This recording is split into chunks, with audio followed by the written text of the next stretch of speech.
it is, unless he wants to. 54. 54. Okay. 20 years ago.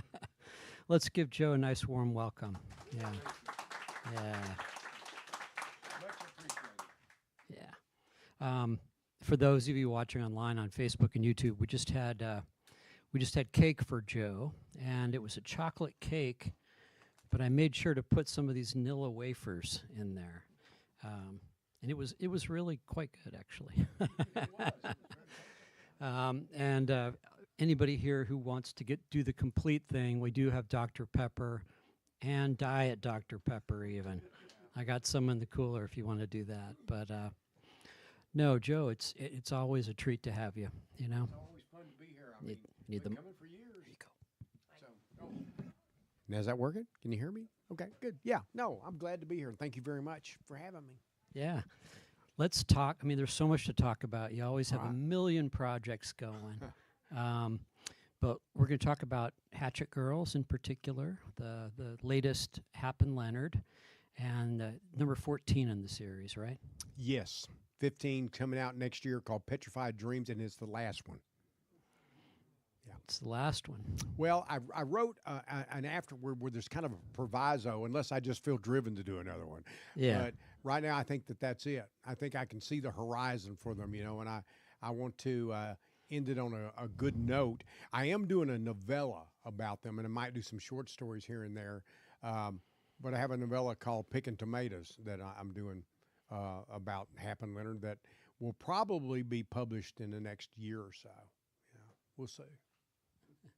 It's been quite a journey you've taken these boys on. Yeah, and you know that's the thing. It's so much of the journey's tied up with my own experiences, my own life. So I figured, you know, and they're younger than me, even though I've been writing about them for a long time because I don't age them when I'm not writing about them. People say, wouldn't they be 74? I said, it's called fiction. Right. How old is James Bond? Put them on ice for a little while between right, books. exactly. And I never try to pick up on the year before, you know, I left them at. I just start writing again. But I always figure that when I'm not writing about them, they aren't aging, you know. And so that way they're in their 50s, and they're actually about 52 or 4 or something like that. Okay. Because if I take a break, and one time I think I took an 8-year break, another time a 4-year break, and another time. So you add all that together, and it was, you know, roughly about 20 years that they got to stay younger. Right, right. Now, you know, it's really been it's been such a treat to read the entire arc of the series, and you know, I was thinking about it today, about talking with you about these guys, and you know, it seems like almost like one long dialogue. It is. One long conversation. It is. Yeah. About the world, about. That's the way I always saw it. I always saw too that I wanted them to change and not just stay in their exact same place, because people don't do that for the most part. And those that do become less and less interesting, you know. But there are, you know, I started out very much like they did, you know, very poor, working in the rose fields, and picked some tomatoes myself, and did organic farming and plowed with a mule, and you know, I did all that. All that's going into my memoir that I'm writing, by the way, you know. So nobody wants to read that. But anyway, there's a couple of mules I know that might be interested, but other than that, I don't know. But nonetheless, I keep catching my jacket. Hang on a second. Is it warm in here? Do I need to? A little bit. That's what I thought. Yeah, but so I've been actually following my own experiences and blending those in to Hap and Leonard's experiences, and thank goodness I've not had the situations they have, or I wouldn't be here. I'm tough, but they're tougher. Somehow I doubt that. Yeah, so let's see. The first book came out in 1990, wasn't it? Yeah. So, yeah. And I think I heard somewhere you refer to it as kind of a happy accident. It's a happy accident. Yeah, that's that doesn't mean the condom broke when I say a happy accident. What happened was that, sorry, Casey, that's my daughter right there. So, she's like, ladies and gentlemen, my dad. But I wrote it as a standalone. I never had any intention of doing a series. I wrote it as a standalone. 4 years later, I'm working for Mysterious Press, writing a novel I didn't like, wasn't working. And so I said, look, guys, I know I've got a deadline, but if you'll extend this, because it was my first book with them, I've got one I'd rather write. I had no idea what that was. I went home. I said, what's it going to be? And then Hap started speaking to me. He said, you dummy, you know, I mean, I've been trying to talk to you, and you're not listening. And so I listened, and I wrote Mucho Mojo, which many people for a while thought was the first novel because there was 4 years between, and the other novel had been from Bantam, and it had been kind of lost and forgotten, although its companion, Cold in July, did pretty well, you know. And so when I wrote the second one, I realized I had these guys I liked, and so it started a series with intermissions, you know, where I wrote The Bottoms and Freezer Burn and Sunset and Sawdust and tons of other things, as well as even doing things for small presses like short story collections of my work and novellas for them, you know, a variety of different things. And then I would go back to them. And I did that when I went to Knopf.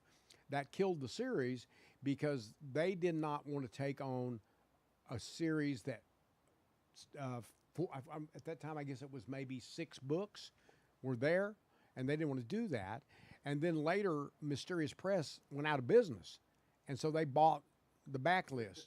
And then I continued again. I did a couple for them, and then I left Knopf and went to Mulholland, and I did the rest of them there up to 15 now next year.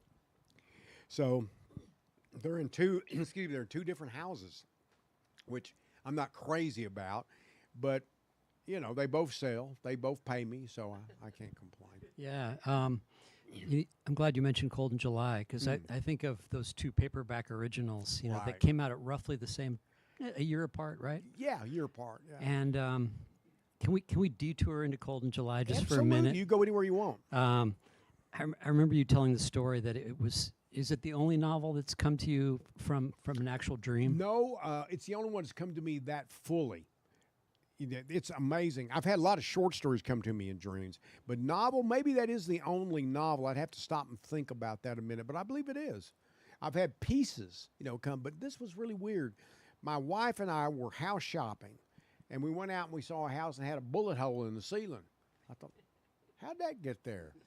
And the realtor said, we don't know. So I didn't much believe him, and I thought, what happened here? So I went home that night, and I started dreaming the novel. And in the novel, it was Karen and I, and we were in this house, and somebody had broke in, and Karen heard them break in. She would hear everything first anyway in real life. You know, she had ears like a rabbit, yeah. And so I thought, you know, this dream's kind of weird. Very, very visual. You know, I'm visual anyway, and I dream very visually, but this was extremely. So I got up and washed my face, and I went back to bed, and I go back to sleep. A little bit later, I wake up, and there was another section and another section. And the characters kept presenting themselves, characters that, you know, I hadn't really thought, like Jim Bob Luke. You know, I thought, who the hell's this guy? You know, he's kind of interesting. And they reminded me of, and were based on people I knew, including Karen and I to some extent, and Keith, my son, who was little then. And I think too, the fact that I was going through this whole thing about, you know, trying to be a father and raising my son and thinking I was probably doing a crummy job. I mean, you never know. I'm working as hard as I can to do it right, and I'm sure I'm not. And that went into the book, and it's a section and it's about fathers and sons. And I had a father who I greatly admired, but I kind of switched that around to where his father, you know, committed suicide. And all these things are connections to fathers and sons. But I just kept dreaming this stuff. And when I got to the end, I woke up the next morning, and Karen said, man, you kept me awake all night, tossing and turning, getting up, going to the bathroom. And I said, well, you know, I had a weird dream. And she said, well, tell me. And I told her, and she said, wow, that's a good dream. That's really, because it took me about an hour or so to tell, maybe longer. And then a friend of mine at that time was an editor, Greg Tobin at Bantam, who had bought, you know, what it is, we were doing a couple of nonfiction books, but those never materialized. That's another story. But the thing is that he was visiting the house. He came down for us to do final edits and stuff on that. And when he was there, Karen said, tell Greg your dream. And I said, nah, it's all right. He said, no, tell me. I told him. He went, sold. Said, just give me out of some kind of proposal and things like that, and I did. The only thing different about the novel is when I started writing it in third person. And I showed it to my friend Ardith Mahar, who was a primarily science fiction fantasy writer. And I never show people. What's that? Oh, I love her. She was one of my closest friends. She was like an aunt.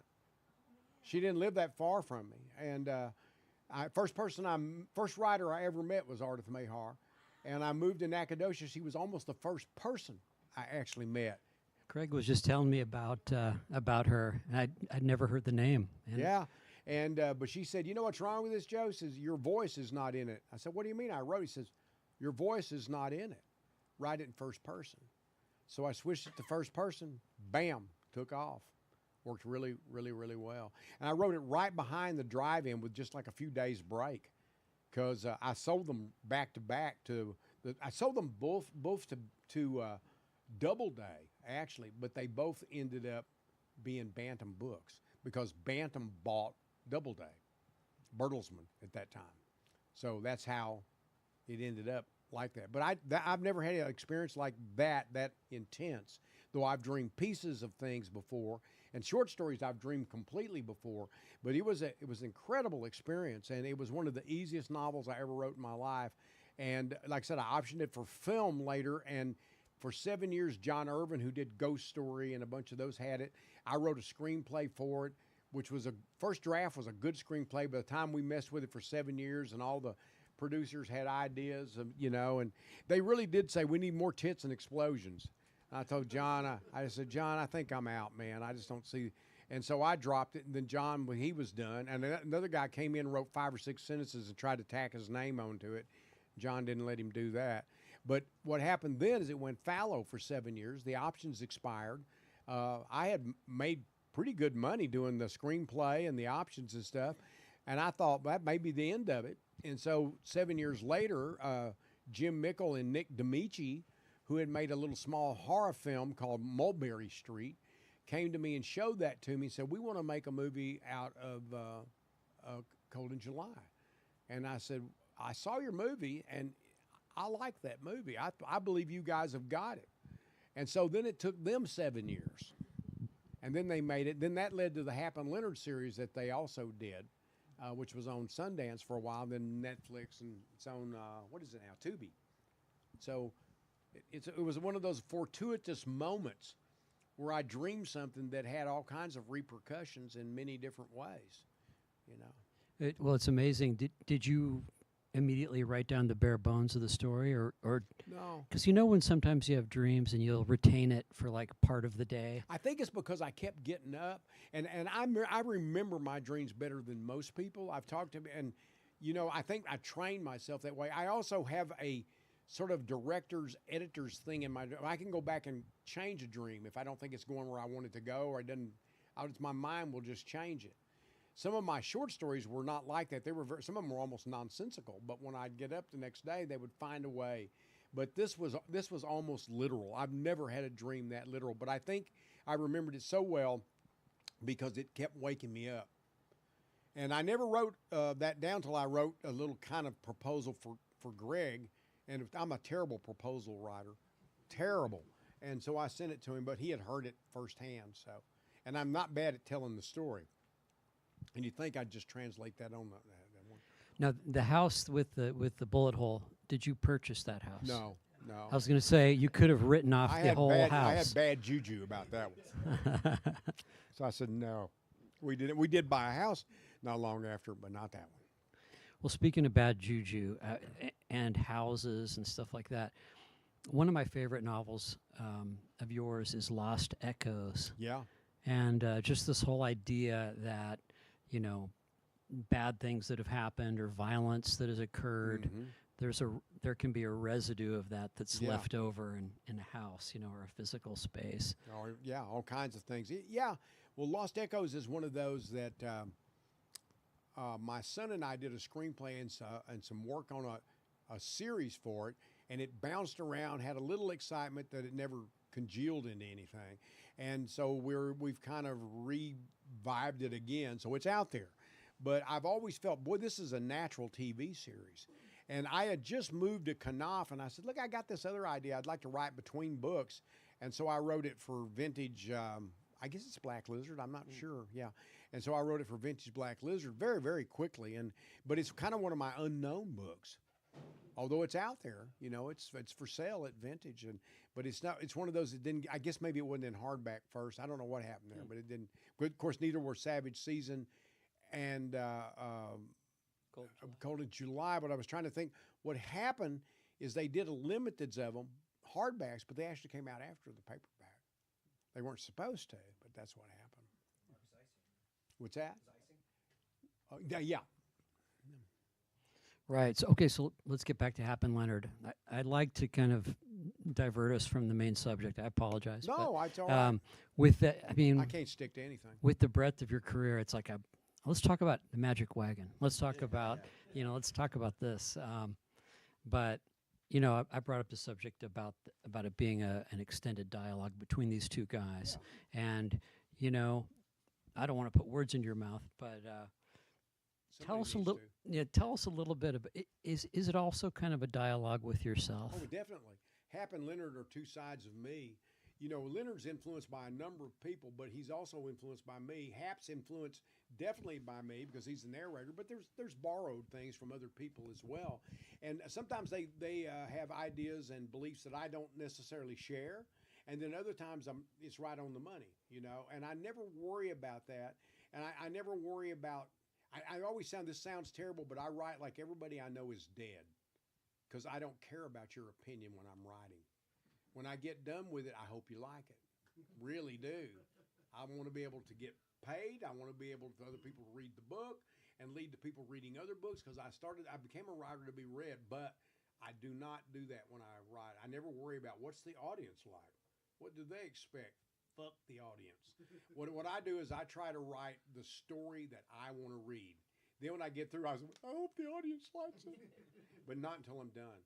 Because it distracts from me because if I'm sitting there thinking about what, Aunt Tilly likes or, what's going on. Or that you're going to offend Aunt Tilly. You're going to offend Aunt Tilly. Yeah. Yeah. But the surprising thing is that I've had a lot of luck doing it that way.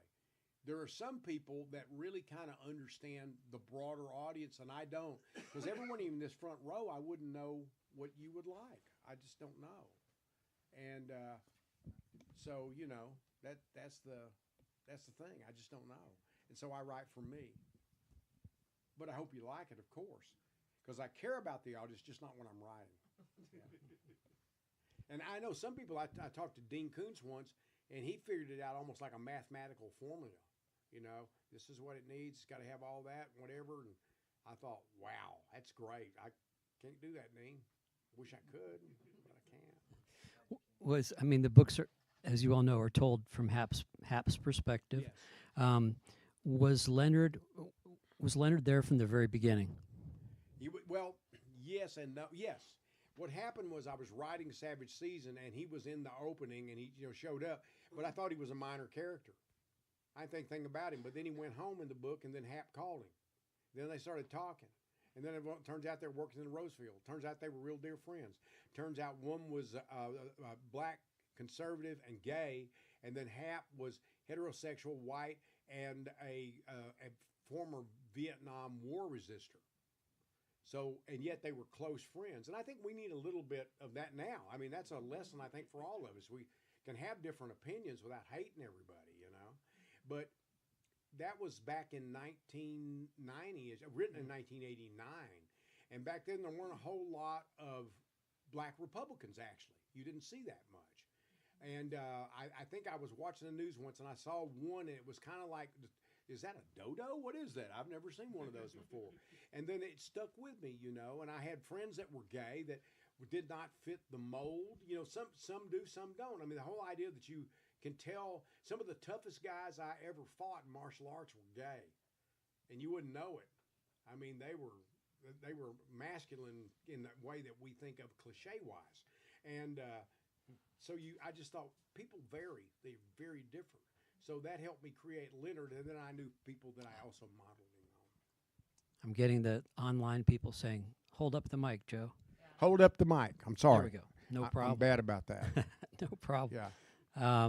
So, yeah, I mean, and the books obviously are going to reflect the society as Yeah. it's changed in the last 35 Yes. years. Yes. And, jumping up to Hatchet Girls, I mean, it's a dark book, and it reflects a dark time, Yep. Yep. And what's the antidote? Humor. That's the only antidote. You know who we all should learn that from is Mark Twain. He it always amazes me, and I mean this politely, how ignorant people can be. They read Mark Twain. Oh my God, he used an offensive word. He's obviously a racist. Probably one of the first really anti-racist novels ever written. And without him using those words, it would have been milquetoast. It wouldn't have had the impact that he meant for it to have. It was brilliant, and it was so far ahead of its time that we're still working to catch up with it. And so when people say that, I think, really, you can't tell? You can't tell? It's amazing to me. It really is. And he was inventing the American novel in the process too. He was figuring out how it worked. And you can tell that he doesn't entirely know how it works, a novel, I mean, because he's kind of all over the place sometimes. But boy, what a brilliant novel. What a funny novel. And that makes it even darker. I've always found Robert Bloch, who wrote Psycho, was a friend of mine. We weren't like dear friends, but we were friends. And he would tell me, he said, horror and humor are just flip sides of the same coin. And he was right. Because if you really want to make an impact, satire or humor, and people say it's there to soften the blow somewhat, but I think it's actually there to, if you really trying to be, I guess, powerful, it makes the blow harder. Makes it harder. It may laugh, but when you get through laughing, you go, what am I laughing at? What's that about? Yeah. And so I think that he was brilliant at that, and I think that he was one of my prime examples when I started writing all the books, and Hatchet Girls too. I always think that these books are kind of a combination of crime novel, fable, satire, and just whatever it is I'm doing, because they have a lot of elements in them, and people either like them or don't like them. And that remark, that's up to the person. I'm never offended when somebody says I don't like it. You don't have to tell me. But the thing is that, to me, writing a book should be about the writer. And I know that sounds, that's narrow, but no, you're trying to give a unique experience that's for you personally. There's a lot of books I read and they're really good. They're laid out. There's one writer, and I won't name him, but he writes the same book over and over, has the same problem every time. He just changes whether it's going to be whatever modern, I guess I was trying to say some form of technology, and it's just that same book, That person's missing. No, they're not. I've read this book, and they're going to show up again, and then they're going to go, but they're dead. No, they're not. They're never dead in your books, And it's not that I'm knocking that, because people obviously want to read that. It's like a comfortable pair of old shoes, I just don't want to wear those shoes. You don't know whose feet's been in them. Yeah, when you find a writer you really like and you really connect with, it's almost like, yeah, I'm interested in spending some time in their mind, or in their brain, or as close to it as you can. Yeah, I know that's true of me. Yeah, when I read Flannery O'Connor, I just thought, what an amazing woman, I mean, she was of her time in some ways, but, I think a lot of times too, you don't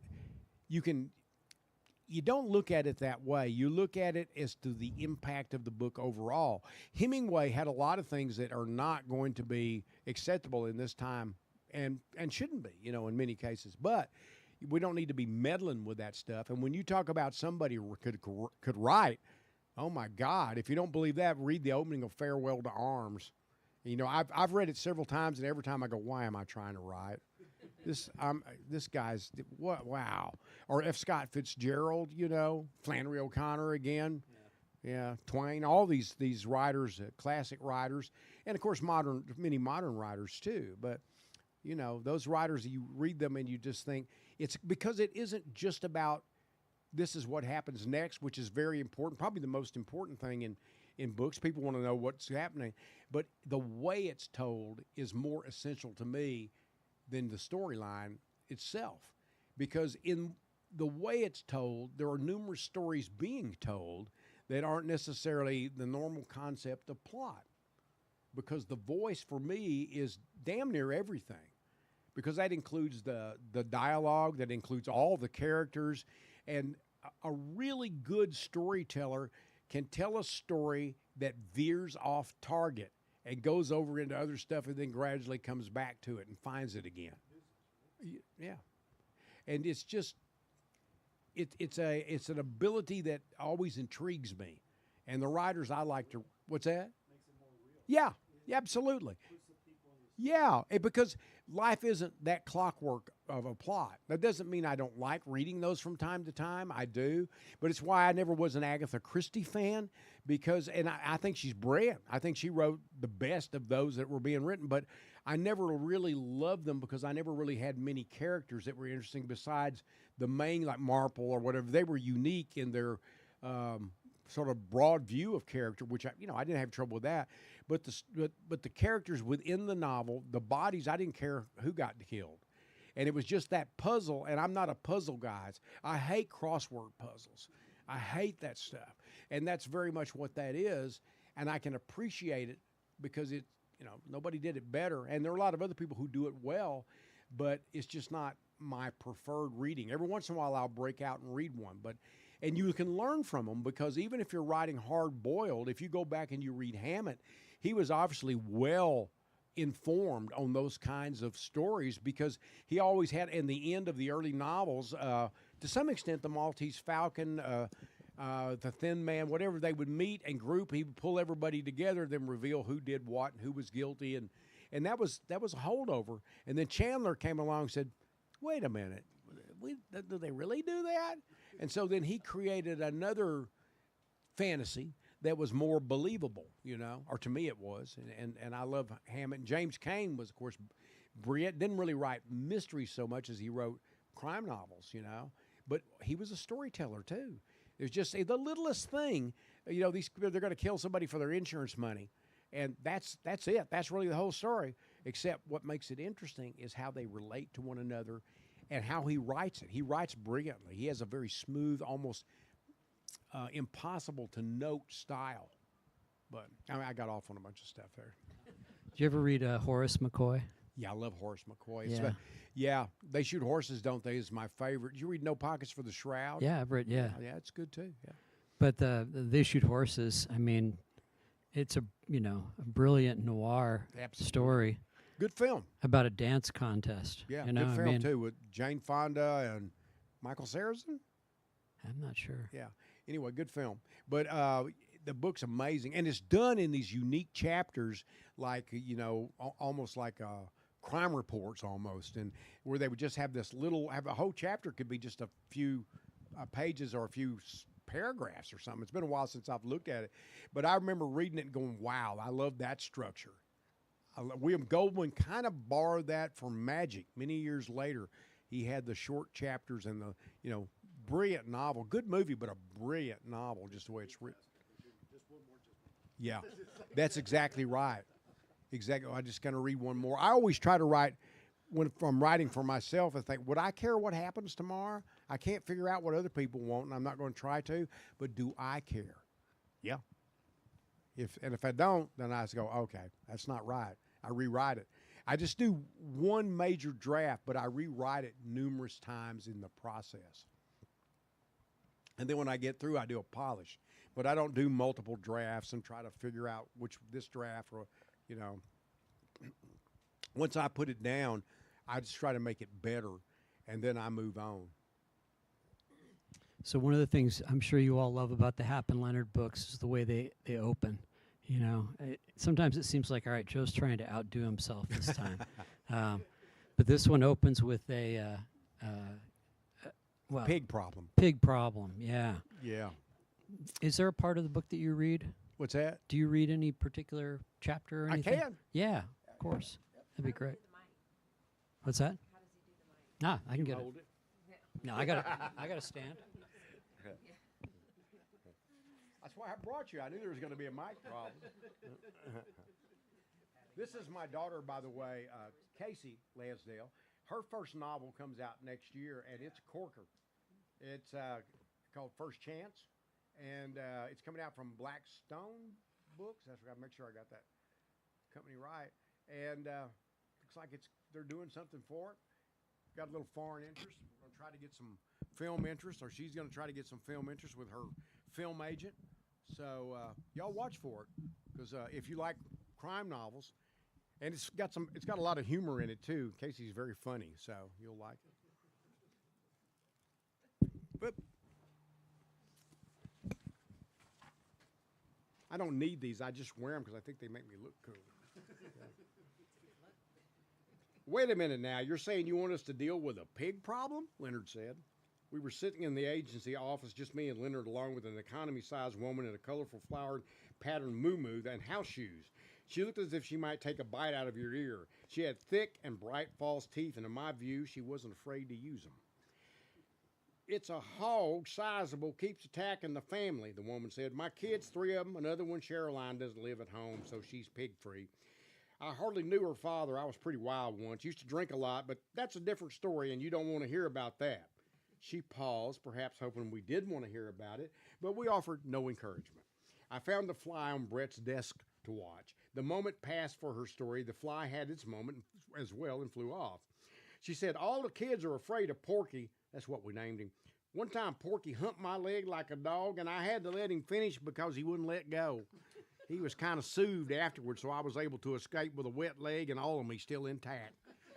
Big as he is, wonder he didn't push me down, but he's quite agile, and he can stand on his hind hooves. He was more of a shoat then. He put on some weight since that lovesick moment. I bet that son of a bitch tops out at 400 pounds. He still gives me the love eye when he catches me hurrying from the house to the pickup. The kids go to catch the school bus or come home on it. They got to run like wild horses to keep Porky from getting them. Goddamn bastard ate my daughter's cat, Tulip. And that cat was sizable and a scrapper. Seen Tulip whip a good-sized dog once, but that hog ate old Tulip like she was an ear of corn. Sometimes to get the kids on the bus, baby darling, my youngest girl, owner of the cat, also the fastest of the kids, even though she's short-legged, will put herself out there first and run around the house, old Porky following. That gives the other kids time to run to the bus, and then baby darling will beat it to the bus just before the driver closes the door. She's a brave little scamp. Lady, we're a private detective agency, not swine management, I said. There's got to be someone else to talk to, American Pig Patrol or something. Besides, how much are you willing to pay for Leonard here to catch that pig and throw him in the can? Leonard said. Leonard? I'm not catching no damn pig. If Jim Bob Luke was here, he'd catch him. He used to raise those things. He could teach it to drive you to work. He's not here, and he's retired from the pig business, I said. I have a little disability pension, she said. I work cleaning houses, but it's not a daily job. Hog capture is not really our bailiwick, I said. So no help, the woman said. Me and my kids have to live in terror from the neighbor's hog. Officially, Leonard said, I don't work here no more. You talked to the neighbors about it, I said. Yep, called the sheriff's department too. Sheriff's deputy came out and tried to herd it back into its pen, but he wasn't much of a herd dog. He got pulled in the mud and bitten. Understand, he filed a suit against the hog owners, the planters, who are cousins of mine, by the way, but no action was taken that I know of. Like me, the sheriff is a cousin to the planter, so he's a cousin to me. He's more closely related to the planter family tree than I am. I don't know if he's a branch or a root. I think had he known the call came in from me, he wouldn't have done anything on account of that. I figure they're the interbred enough, you know. One can take shit from the other one. The other thing is we don't live close enough to the city limits for the city cops to take the matter in hand. The planters being your cousins, I said, couldn't they just do you a solid and put the hog up? And they live next door, Leonard said. What are the odds? It isn't because we feel great warmth toward one another. They're cousins quite a few times removed. I haven't got any pull with them. I'd just like to get the hog corralled and pinned up and the pen made stouter. Planters are like a bunch of hillbillies from a cartoon. That hog goes in their house and they let it. It don't bother them none. One time I looked out my kitchen window and my window's close enough to their house I could see through their big old living room window. And there they were on the couch watching TV, and that big-ass hog was sitting on the floor by them. For them, it's a house pet. For us, it's pork chop terror. Was that show they were watching Green Acres, I asked. What? She said. Oh, never mind. I don't see how this is anyone's job but the planner's, Leonard said. The woman tapped her pocketbook on her leg. I got $200 if you nab it, $300 if you kill it. If you kill the neighbors or their kid, I can come up with something more. But I don't want it to look like I was involved. Damn, Leonard said, the rural life is even more savage than I remember. Hell, we aren't all that rural, she said. We live on the edge of town, sit on the porch at night slapping mosquitoes. And we can see the lights from the board, or where we used to sit, that hog roaming around, we stay tight inside now. Look out the window to note if we can make a run for our transportation. Come on, help a lady out. You pigging it up or not? I thought, grab a pig, take 200, do not pass go. Me and Leonard had grown up country boys and had been around a few pigs, some by birth, some by personal transformation. So we weren't without some experience in the matter. I looked at Leonard. Leonard looked away, adopting an expression that indicated he had heavy thoughts on his mind that had nothing to do with pig hustling. Oh, all right, I said, but we're just nabbing the hog, not killing anyone, and that includes Porky. We, Leonard said. I was just funning about all that killing, she said. I just want it caught and put up, maybe sent to a good pig school or something. I got the feeling she hadn't been funning. She told us a little more about Porky and her situation. We took her name, Belinda Grant, got information and locations, took her check, and set about getting ropes at my house for pig nabbing. In my garage, while I was coiling the ropes over my shoulder, Leonard said, what kind of low have we dipped to? Brett Sawyer investigations and swine control, I said. I mean, hell, Leonard, we got nothing else to do, and with Brett gone for a while, we got to find something, pay the bills, you know. Last gig got us enough money that we could hire someone to pay the bills. But we won't. That would be lazy. I'm okay with lazy, Leonard said. We took that woman's money, and I bet that was lunch money for her kids. You took it. I didn't. I never said I'd do shit. What'd she say? She had 4 children. I wasn't the one fucking her, so I'm short on feeling sorry for her, Leonard said. That many kids, little heathens, ought to strip naked, put on some war paint, get some rocks and 2x4s, and hunt down that hog themselves. They'd save $200, and they'd have a nice supper. They wanted I could sell some of the meat. I could give them a sauce recipe. She had another idea as human sacrifice might appease it. A kid a day for 3 days to appease the hog gods. If they could get the grown kid home, Belinda could offer her up as well. I just looked at him. Don't do that, Hap. Don't look at me like that. Do what? You know what. Do not. Look at me like I'm a heartless asshole. If the asshole fits. Anyway, that's chapter 1. You know, this other one's short. Let me just go ahead and read this. Okay, y'all up to the 3 pages? 2.5, actually. Well, 3.5. No, I think I would. I'll stop there because I think maybe I've got you interested. Yeah. It doesn't go well. Information, and this really goes awry. It dehogs, and then rehogs, and then dehogs. I wanted to ask you about choreographing the hog scene. Yeah. That ensues. You've had some experience growing up, right? Some experience with that. My wife and I used to farm, and we raised some hogs, and we, to butcher for meat and stuff. And the thing I've discovered is after they know you for a while, they don't trust you because they know what's going to happen, But we had one hog that was crazy called Hortense. And Hortense, we had some piglets, and we were, raising the pigs, and we'd go out to feed the hog, and the way we had it set up as a pen, you had to climb over. You could go through the door, but we scared to open the door because then you had an opening. And you would climb over, and you would go in to feed the hogs, the pigs and the hog, and Hortense. And then the next thing you know, that hog was after you, man. I was like climbing over the fence, and so it was quite a problem. I had my friend Sam come over, and I said, Sam, here's what we're going to do. What do you mean what we're going to do? It was like Leonard, where I got some of the ideas. I said, I'm going to climb to the top and give you the pan. You're going to come to the other side, and then I'll pour the feed from the position here, but you'll be inside with the hog. And he was going, somehow that doesn't seem fair type of thing. But we got in, and what happened is the little pigs were what excited her. They started doing all that, and then she would give it the eye. And then you knew she was coming for you, you're messing with my pigs. You weren't, but she thought you were. So we were in there, and all of a sudden, one of the little pigs let out with a squeal. I mean, just you make your hair stand up. And when it did, that big hog, turned and looked, and Sam grabbed the pig up, stuck his fingers in his nostrils, and went, and it quit screaming. And he stood there with his fingers in the pig nostrils, and he's gradually moving towards the fence. Then a little bit later, he put the pig down and climbed over the fence. Well, this hog held a grudge, and I really can't blame him because we were going to eat her pigs probably or sell them, one of the two. It's a brutal thing, really. It's why I eat more vegetables these days. But anyway, the hog broke loose, and when it would break loose, I would have to go get Sam to help me capture it. And this wasn't a little hog. I mean, they called it part land races, they used to call them, which were wild hogs mixed with domestic hogs. And so I would go over him as like trying to herd a rhinoceros. And so I would go over and get him, and what we would do is one of us had to sacrifice himself, and I would jump out in front of the hog, and then he would grab him from behind and hook the rope over his hind hog. Then it would turn to eat him, and I would throw the rope over its head, and so we'd walk it back to the pen that way because it would break out. And then we would build the pen back around it, So one day, though, it got out, and it attacked me, and it knocked me down, and it was trying to, I had my arm under its neck, and believe me, I knew I couldn't hold it. Pretty soon it was going to eat my face.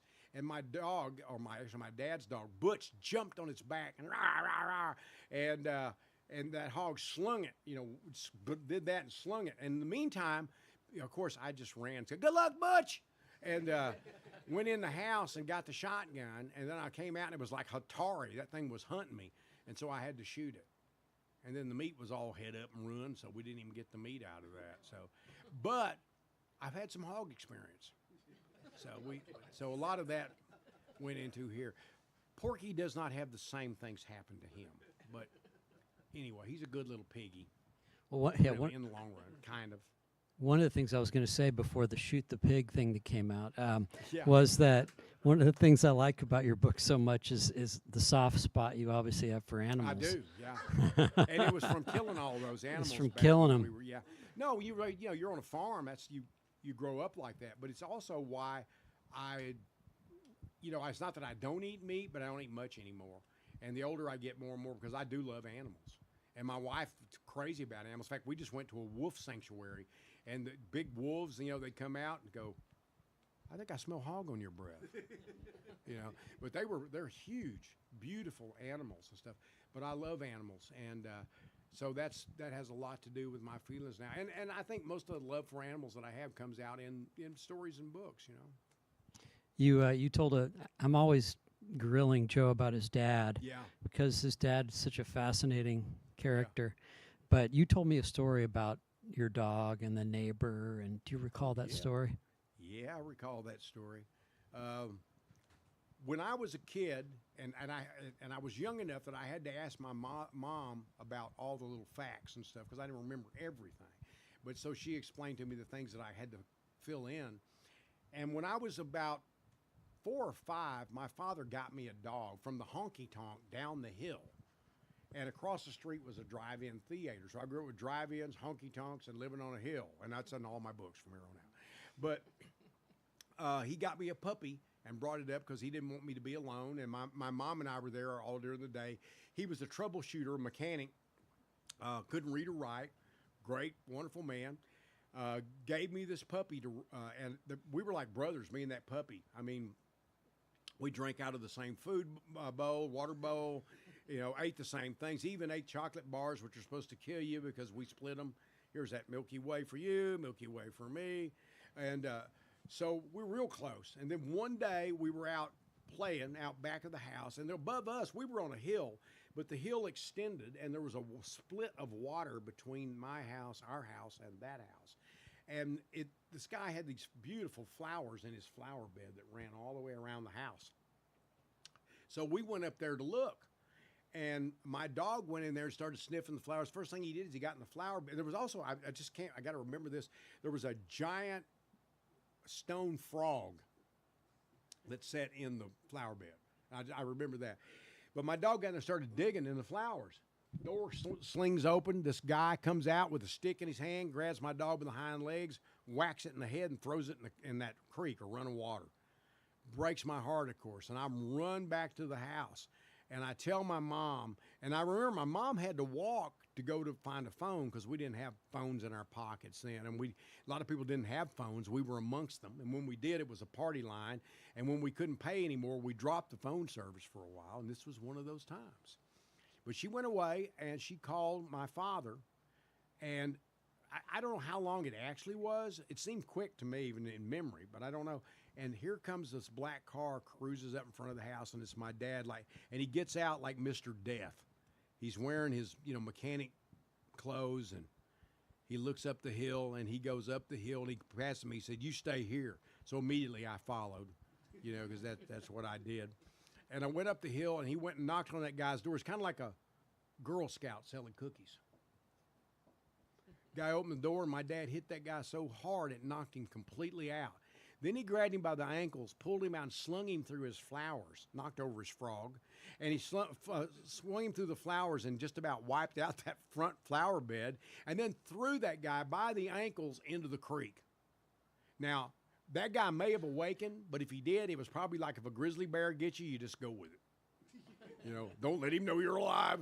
And then my dad went down the creek and got my dog, which was still alive, and brought that dog out. And that dog lived until, I was a teenager, probably 17, 18, and he was 13. Yeah, 13, I guess. So we were standing on the porch one morning. This is classic.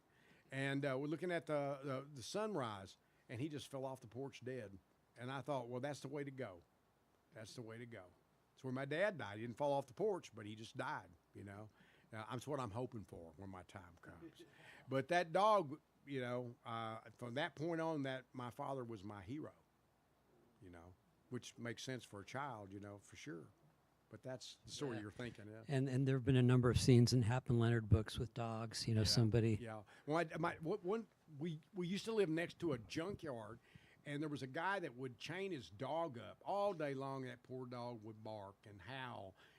I think he was attached to like a house or a tree. I don't remember exactly. No, it was a house because it had a bolt that was screwed in, because that's how I remember now. And one day my dad went over there and just unscrewed it with his hands. I mean, he was a mighty, mighty man. He was not a big man. And he didn't look muscular at all. He looked like a regular guy, but he was not a regular guy. He was kind of like Doc Savage in mechanic clothes. And he went over and took hold of that bolt and just screwed it unloose and took that chain. He's walking. The guy come out and said, "Hey, that's my dog." My dad said, "Not anymore." And he found a home for that dog. And that guy never said another word, because he said, "I'm not listening to that dog howl like that anymore." But he said, "Well, that's my dog." Not anymore. Those were the days back then. Yeah. Wow. Did you ever meet him, Casey? No. No, he was dead by the time she was. Wow. My mom was pregnant with my brother when he went down. Yeah. But you grown up with stories, I'm sure. Yeah. Actually, not to step on it, but I think that's the opening of the memoir is something. It's pretty close, yeah. Pretty close. it? A memoir I'm working on called The Mechanic's Son. I'm about 500-600 pages in. Yeah, and I'm going, whoa, I got to throw some stuff out. And I've left a lot out that I really wanted to put in, but I didn't want to make it my life's work. And I thought, who's going to read an encyclopedia of Joe Lansdale stories, So, okay, we got two. We got two readers, maybe three. Well, there's my audience. What was his reaction? I know you were, against the Vietnam War. Yes, very much so. What was his reaction to that? Was he wasn't a World War II guy, my right? My brother was a captain. My brother and I had totally opposite views, like Hap and Leonard. But we're family. We got along. We just didn't agree. We at some point we talked about it, and then we didn't talk about it. And my dad supported the country because he was a conservative person, from that era. But as time went on, and of course my brother was over there 3 times because he was in Army intelligence, which is an oxymoron unto itself. And my brother would tell you that if he were still with us. Yeah. And my dad then became less and less enamored. My mother definitely did not. But I was against the war, and I was in college, and my number, they had draft numbers then. My number was 28. And I said, all these people are getting drafted. Here I am in college, and I'm safe. So I dropped out of college to be drafted. because I was this idealistic 18-year-old dumbass. And guess what happened? I was drafted. But when I went to Dallas, they picked you up by bus in Tyler and took you to Dallas. Gave you a sack lunch, though, both ways. And when I got there, I went through, I did all the stuff, and I passed, you know, I was okay and physically. And then they give you a little supposed mental test, which, you know, are you warm? Yeah, I'm all right. And so I took that. And so when it came time for people to be inducted, I refused to be inducted. And he said, huh. So they sent me over to talk to these other guys. I said, well, I told him about my brother. My brother was a captain. They said, well, aren't you proud of him? I said, completely. But we have just totally different views. I said, I'm not anti-military, by the way. I'm anti this war. If I were already in the military, then I think I'd keep my mouth shut because that was my job. But I'm not in it, and I don't want to go, and I'm not going. They said, well, you know what happens, don't you? I said, yeah, I go to prison, 18 months. They said, that's right. And so they said, well, I've written down a bunch of stuff they'd add. It said, you're a martial artist. And I was 18 then, and I was a more than decent martial artist at 18. And I've been doing it for 62 years, now. But they said, well, you could teach martial arts in the States. I said, I'd still be supporting a war that I'm against. I don't feel like that's supporting the military, it's supporting a war I'm against. And I think now with 54,000 people died, and it didn't change anything. They're one of our biggest trade partners, and people go there for vacation, including some of the soldiers of that time. And so I said, I'm just not doing it. And they said, well, I'll tell you what, you go home and get your stuff in order, because when the bus comes back to pick up in Tyler again, you be on it, and you come back here. So I went home to get my stuff in order, which was folding a couple of pairs of underwear. That was about it. I didn't have anything, And it was terrifying, because I was thinking about prison, and man, I didn't like that very much, And so whenever it was, a week, 2 weeks, I forget exactly, I went back. And I got a sack lunch, though, going. Coming back. Yeah. And so anyway, when I got there, they said, okay. They talked to me, said, well, you going to change your mind? I said, nope. I said, go in and talk to our psychiatrist. I went in, I was in there about 15 minutes, and he said, well, I'm giving you a 1Y, go home. 1Y means not fit for military service. Yeah, he said, first of all, I don't think you're going to do anything you don't believe in doing. He said, I don't see that that's good for us. And he said, if somebody tried to force you, I think you'd shoot them. So we're going to send you home. So I was all going home. I was happy having a little sack lunch. And so, because, there was a Marine there that told me, he whispered to me, he said, son, this is not working. Go to Canada. I said, I'm not running. Because I'd be missing the whole point of it if I was just running. I wasn't really a draft dodger because I wasn't dodging. I was drafted. I just said, you do your worst, hoping that the worst wouldn't be too bad. And, and it worked out. Now, if I was older and they'd asked me to do that, I'd have stayed in college. The thing that I've always thought was ironic was I was thinking all these poor people, black people, poor white people, they're all going. And I realized, wait a minute, you are a poor people. Because I was. I grew up poor and was poor then, So it was kind of ironic. Am I proud I did it? Yeah. If other people don't like it, that's okay. I don't care. I really don't care. I had that. Then I had the hair case, where about long hair that I won in Tyler. Then I had, the case with the Winters brothers over being able to First Amendment thing. So, I'm in trouble, but not on purpose, and I want you to know that. I want you to know that I'm easy to get along with. I really am. I think I've seen some pictures of you with, like, hair, like, down to your waist, right? Yeah, our wedding picture's like that. Really? Yeah. Wow. I don't have it on hand, but it's an interesting photo. And we're married on a front porch, and we've been married 52 or 53 years. I'd have to stop and think about it. Wow. Yeah. Well, I know we're running short of time, but there's so much more to get into. But let's talk a little bit. Well, first of all, tell us about the Hatchet Girls and who they are in this book, because it starts off with the pig problem, but then it does a couple of really twists. Yeah, what turns out a little bit, I'm trying to be careful not to say too much. I don't want to ruin the book. But the pig event leads Hap and Leonard to the next door neighbors who are meth people. And the hog is in meth. That's why he's been acting so weird, because he broke into their meth. So they find that out, and then it turns out that the law enforcement in that area is supporting that meth because they're making money off of it. That couldn't happen, could it? Yeah, it did. And I borrowed some for some real stuff. But they then find out that this group of people, the planners, end up, I guess I'll tell this part, they end up murdered, chopped up, hatchets, burned, whole thing. And it turns out it's women who they had been abusing to sell meth, prostitution, and this one woman becomes sort of like their leader. But she also becomes very, very proud of herself. So what she starts out with, a righteous vengeance, becomes almost cult-like. And then it gets weird. So, yeah. Yeah.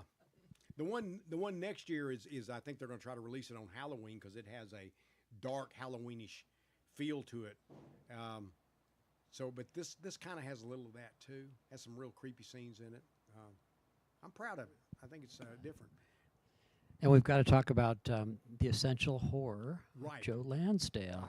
Yeah, beautiful new collection, and it seems like the market, just for a minute, has finally caught up to you. Yeah. And then it'll go elsewhere, of course. But Yeah. You've been writing horror and all kinds of different stuff from the very beginning. From the very beginning, the Tachyon did a few years back. They did Things Get Ugly, which was a collection of my best crime stories, and then they did the Lovecraft collection, In the Mad Mountains, and then now this is the horror collection. But what they did was they picked what they believed, with assistance from me too, my best horror stories. When we were looking at it and the crime one, and I'm not just saying this because it's bragging on myself, but I'm going to brag on myself a little, is they found so many stories they didn't want to leave out, but we knew it would be too many. So we had to leave some out that we thought would have been cool there. But I think we got a pretty good cream of the crop here. And Joe Hill wrote a great introduction to it, and he really got it. Years and years ago, Joe Hill told me, he said, when I think he was, and he mentions it in the introduction, when he was 14, he read The Drive-In.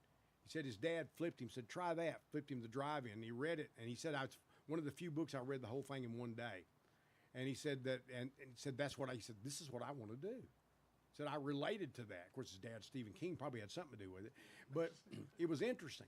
And he said, somewhere in a drawer, I have my version of The Night Runners, which is a novel of mine. And so Joe ended up writing the intro from that background. So that's really interesting. And I think he probably explained what I was doing about as good as it's ever been explained. So I was very proud of that, So. Yeah, I mean, horror is going through a real, I don't know, real renaissance, I guess, right now. Yeah. It's like in the 80s, there was a big boom, the horror, everything was horror.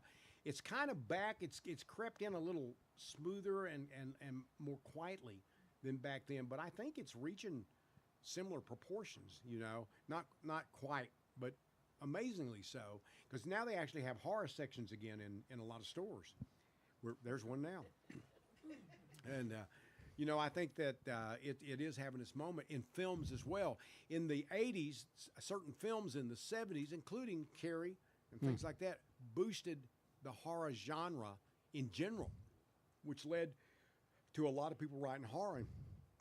Me included. My first books I sold were crime, Western, weird, I don't know. But I started writing horror because I always grown up on it, always loved it. But now it was popular. It actually became a marketing genre, not just a genre.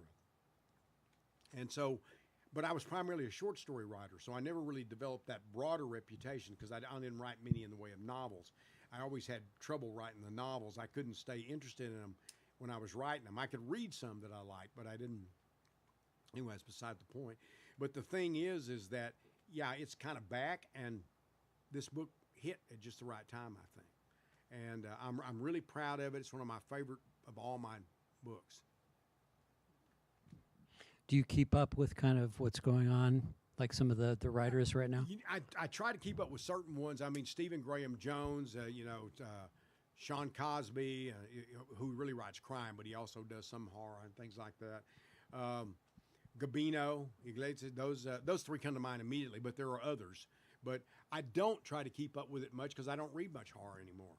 It doesn't mean I don't like it. It just means that if you've been doing it for as long as I have, you've read most of it. And it's just, a lot of it's really weird because it's versions of my stories. I'll read it and I go, yeah, I wrote that back in 1984. And a lot of times I know that's true because that writer will write me and say, you were my biggest influence. And I'm not mad at that at all.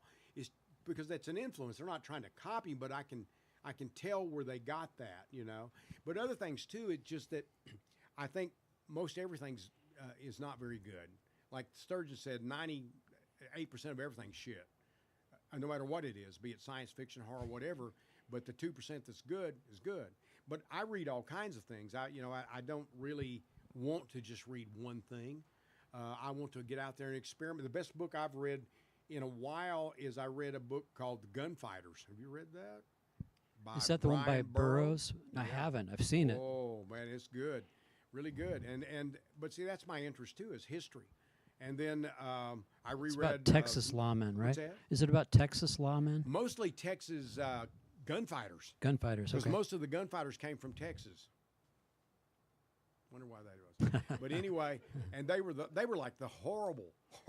They would go to towns and they have signs up, no dogs, no Texans. That's real. They really did because they were troublemakers. Right. But- Well, let's see. I know we're almost out of time, but anybody have questions? We probably have some. Did I really answer everything that he? Do Yeah. you think the resurgence of war has anything to do with the climate? Yes, it always does. When there's a strong political climate, that there and when people are unhappy, they turn to horror. It's always been it's been that way forever, and that starts to warm it up, and it leads to people trying to get that. What they're doing is they're getting an inoculation against the terrible things going on, but they're getting it in such a way they know they can put it down, or they can find the humor in it, or they can find the fun in it, but at the same time, it sort of helps them get inoculated again. Yeah, it's not really all escape though, because a lot of it deals with the actual issues. So I think it's a way of doing that, but it's one step removed maybe for some people. Yeah. Is there much of a noir horror kind of hybrid where the Yeah. the monster wins, or the Oh yeah, there's a lot. There's a lot of stuff for the monster wins. All kinds of things like that. But noir has also influenced the tonality of a whole lot of horror books and films and short stories and such. yeah. So I've noticed a lot of writers take a little bit of time to really sink a hook in and start pulling, but you do it very quickly. Mostly. Is that conscious? Or you? Because sometimes I get like a half a page in and I don't mean to start reading, but I can't stop because it's just like you just draw it in right away and it's a solid hook. And is it something you intend, or is it? Just I guess I do. Yeah, I mean, I guess I want to. What I'm doing is that I want to know why I'm wanting to read this. Why am I interested in this? But I've done some slow burns. I can do it and have done it, but I don't necessarily think any more of them than I do the other. And I don't think any less of gore or any more of it. It's just another tool. well, you I know. mean, you just put in something that's just you can't stop at that point. You Yeah. gotta get a little more, and you do it Yeah. at the end of chapter. Well, I try to write the chapters I want to read. And so I try to reel me in. So that in turn, if it goes well, reels the reader in. You're the very worst writer to read right before bed. Nah, Because it's like, I've had a lot of people tell me that. one Yeah, more chapter, a lot of let's people see will how tell this me too. starts. Said, my husband's going to kill me or my wife's going to kill me because I'm sitting in bed reading and laughing out loud and then going, oh, and so that's a good thing because I know people are reading me and like me and I'm happy with all the people I've influenced too. That again, it's not just bragging. It just means that there's an echo down through Bradbury and Matheson and all of the people I grew up with and Raymond Chandler and all that. This echo feeds through me and to others, although it's now a redefined echo, but still now they will come up with their own music. and their own echo. And I think that's extraordinary, you know. And it makes you feel good to know that when you die, that a lot of other people would not have done this at all had it not been for you. You know, they find their own way if they're good, but you did that. You're the one lit that match. Yeah, you lit that match. So that's a good thing. PK, we got some from the online. Yeah, so there's some great questions online, but a lot of them involve Joe's history in martial arts. Yep. And really curious about his Shen Chuan school, if I'm pronouncing that correctly. Yeah, Shinchuan. Yeah. And also Mike Castro and his wife I know Mike very well. they say congratulations on the movie The Thicket. They absolutely loved it, and I guess Mike was one of your former students. So Yeah, he was. He was already into martial arts, a very good student when he came to me, and then he studied martial arts with me for quite a few years. I'm sort of, I guess, what you would call semi-retired now, which means I'm old. And you know, I had a medical accident that kind of put me out, but I'm already thinking about wanting to go back. And my students are go, please come back. You know, but I at least if anything, I'll go back to kind of coaching, if nothing else. But you know, for an old man and all that, I'm still pretty good. Yeah. But I love martial arts. Martial arts has been one of the strongest things in my life, along with writing and mostly my family. But what it does is it focuses me. And it's helped me survive some moments when I didn't think I was going to survive them. It's helped me mentally, emotionally, physically, every kind of manner, shape, and form.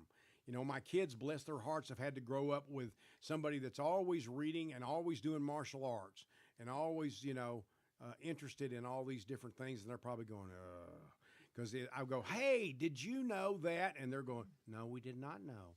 And I bet we could have gone through life never knowing, and things would have been just fine. You know? Has anybody ever tried to test you on that? On martial arts? Yeah. Oh, yeah, yeah. Are there any good stories you can leave us with? Let's just say this: it didn't work out for them. Yeah, and you know that does that make me a badass? Yeah, it does. Does that make me an absolute badass? It does not. Nobody is unbeatable, and especially now I'm 74. You know. I mean, somebody could lure me in with cake, and before I knew it, I'm down, you know. So nobody's invincible. Bruce Lee wasn't invincible. Nobody is. And I'm damn sure not Bruce Lee. But am I good? I'm in the Martial Arts Hall of Fame, United States Martial Arts Hall of Fame. So I'm not bad, I'm not a slouch. But on the other hand, that only amounts to a certain thing because you never learn martial arts. It's like writing. You never master it, you know. You start trying to find some way to get better. If you're any good at all, you're trying to get better all the time. And that's in both those things, writing and martial arts. Yeah, it's an art form, but it's also it's personal expression, which is a form of art. Anybody else? Well, happy birthday, Joe. Thank you. Great to have you here, and congratulations on the Essential Horror and Hatchet Girls and Yep. and everything else. And Thank we'll you have so much. Have you I signed some appreciate books for us? Yeah, Yep. I'll do that.